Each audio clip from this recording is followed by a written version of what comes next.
35 KG বিক্রি করছেন 5,000 টাকা, 1200 টাকা বেশি রেখেছেন।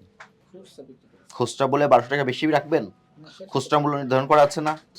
আপনি একটা সিলিন্ডার 1200 টাকা করে বেশি নিয়েছেন কেন? ঠিক আছে, আপনার বেশি লাগছে, আপনি 100 টাকা বেশি নিতে পারেন। আপনি 1200 টাকা একটা সিলিন্ডার থেকে লাভ করেছেন।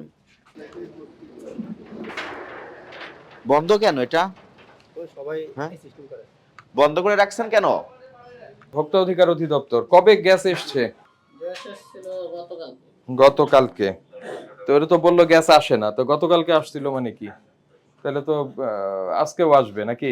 গতকালকে যে কত টাকা দিয়ে আসছে, কত কিনেছেন, কত বিক্রি করেছেন, একটু নথিগুলি দেখান আমাকে।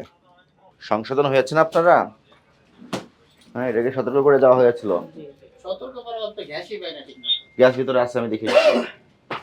পাইছেন? লাইসেন্স করেছেন? আপনাদের লাইসেন্স করতে বলেছিলাম। এই গোডাউনের লাইসেন্স নাই কিন্তু আপনাদের। ওইটা লাইসেন্সের জন্য আপু আবেদন করছি। আবেদন কপি দেখান। আপনারা তো অনেকগুলো প্রতিষ্ঠানের ডিলার। যে পেপারস মূলে আপনারা গ্যাস পেয়েছেন সেটা দেন। 35 কেজি রেট কত? 5,000 টাকা তো কখনোই না। 35 কেজি বিক্রি করছেন 5,000 টাকায়, 1200 টাকা বেশি রেখেছেন। ওটা খুচরা বিক্রি করছি। খুচরা বলে 1200 টাকা বেশি রাখবেন? খুচরা মূল্য নির্ধারণ করা আছে না? আপনি একটা সিলিন্ডার 1200 টাকা করে বেশি নিয়েছেন কেন? ঠিক আছে, আপনার বেশি লাগছে, আপনি 100 টাকা বেশি নিতে পারেন। আপনি 1200 টাকা একটা সিলিন্ডার থেকে লাভ করেছেন। এই বিষয়ে একটু ব্যাখ্যাটা দেন। আব্দুল সালামের বই করে দিন। অপরাধ করেছেন না? অপরাধ করছি, এটার জন্য যে শাস্তি হয় এটাই। স্যার একই, অনেক বিপুল পরিমাণ। 35 কেজি 5,000 টাকা করে বিক্রি করেছে। 12 কেজি বিক্রি করে 1700 করে ধার্যকৃত মূল্যের অধিক মূল্যে গ্যাস সিলিন্ডার বিক্রি করছেন আপনি। ভোক্তা অধিকার সংরক্ষণ আইনের 40 ধারা মোতাবেক অপরাধ। সেটা অপরাধ, আমি তার এই অপরাধের সাজা আছে 1 বছরের জেল, জরিমানা আছে 50,000 টাকা, অথবা উভয় দণ্ডের বিধান আছে। তো আপনি জেনে শুনে অপরাধটা কেন করলেন? আপনি অপরাধের দোষ স্বীকার করেন? জি স্বীকার করি। এটা কেন করলেন? আমরা দেখা যায় 10,000 মাল বিক্রি করতাম, এখন দেখা যায় 5,000ও পাই না, 2,000 সেটাই আমি বললাম যে এখন আপনি এই একটু যে আমাদের সরবরাহ একটু খরচটা- কম আছে, আপনি হ্যাঁ মুনাফা করবেন, কিন্তু একটা থেকে 1200 টাকা মুনাফা, এটা কি পর্যায়ে অনৈতিক কাজ হলো? সেটাও অন্যায়, সে বুঝতে পারছি। সজ্ঞানে অন্যায় করে যাচ্ছেন। যে লিখিত একটা মুচলেখা দেন, সাদা কাগজে মুচলেখা লেখেন, ভবিষ্যতে সরকারি নির্ধারিত মূল্যে গ্যাস বিক্রি করবেন।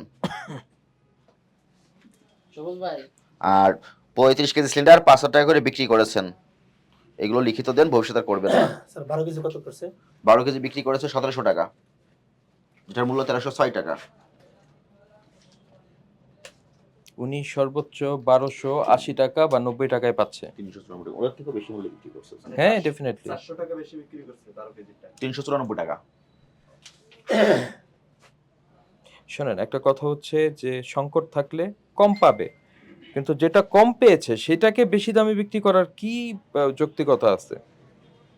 সেটা তো আমি ফার্স্টই বললাম, এটা আমাদের অন্যায়, এটা বুঝতে পারছি।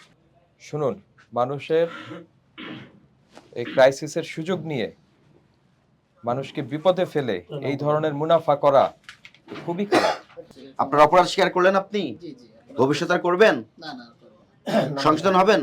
ইনশাআল্লাহ সংশোধন হবো। আপনাকে আজকে 40 ধারা মোতাবেক 50,000 টাকা আর্থিক জরিমানা করলাম।